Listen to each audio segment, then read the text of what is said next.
Saya Philip Karma. Saya karena menyuarakan hak rakyat Papua untuk merdeka, di mana selama dijajah Indonesia kami mendapat perlakuan yang rasis, diskriminatif, dan juga banyak pembunuhan. Dan sampai sekarang ada orang yang diculik dan kita tidak tahu ada di mana. Jadi untuk itu saya bersuara untuk orang Papua.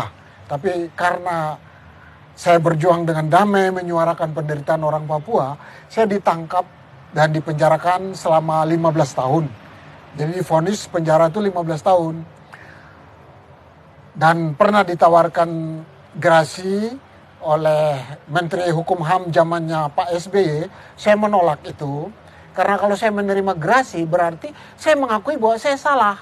Nah, ini negara demokrasi. Berarti kalau kita hanya berbicara secara damai, tidak membuat kerusuhan, sebenarnya itu wajar-wajar saja, sah-sah saja. Tetapi untuk hal yang damai ini saya dihukum 15 tahun. Makanya saya menolak gerasi, juga remisi yang diberikan. Zamannya Pak Jokowi ditawarkan gerasi lagi, saya menolak itu. Amnesti pun saya tolak. Saya katakan kalau mau dikeluarkan, ya keluarkanlah. Pemerintah menyatakan menyesal bahwa salah menangkap saya dan harus membebaskan saya.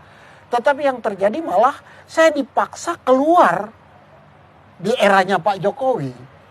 Jadi mereka menghitung bahwa remisi yang saya dapat, yang seharusnya 2011 saya sudah keluar, tapi saya menolak remisi, lalu ditambah dengan remisi dasawarsa tahun 2015, itu mendapat 3 bulan.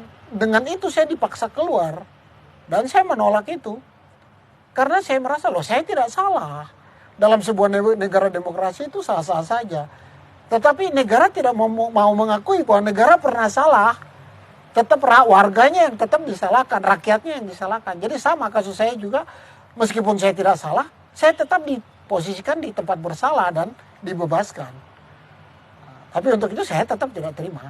Selama ini informasi tentang Papua ditutupi supaya orang di luar Papua tidak mendengar apapun yang pihak pemerintah ataupun TNI militer lakukan, TNI Polri lakukan terhadap rakyat di Papua. Oleh sebab itu kalau wartawan tidak bisa ke sana, saya lah yang datang ke Jakarta untuk memberitahukan itu sama teman-teman rakyat Indonesia. Begini loh perlakuan dari Anda, pemerintah Anda terhadap kami rakyat Papua.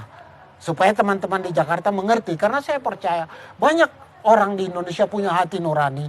Mereka berani mengatakan yang benar itu benar, yang salah-salah. Jadi kalau mereka tahu apa yang terjadi di Papua, otomatis mereka akan berpihak kepada orang Papua bahwa itu tidak benar apa yang dilakukan oleh aparat pemerintah di sana.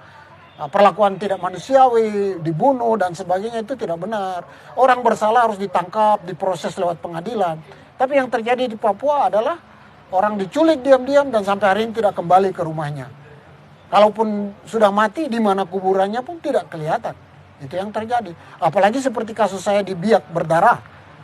Kami dibantai dan sampai sekarang orang-orang yang ditangkap dimutilasi di atas kapal angkatan laut, 2 kapal angkatan laut. Itu tidak jelas sampai hari ini. Ditemukan jenazah tapi tidak tahu namanya siapa. Jadi dikenal dengan pusara tanpa nama dan nama tanpa pusara. Jadi ada korbannya tapi kita tahu orang ini hilang tapi pusaranya di mana tidak ketahuan. Atau ada korban tapi kita tidak kenal itu siapa, sehingga pusaranya tak bernama, begitulah.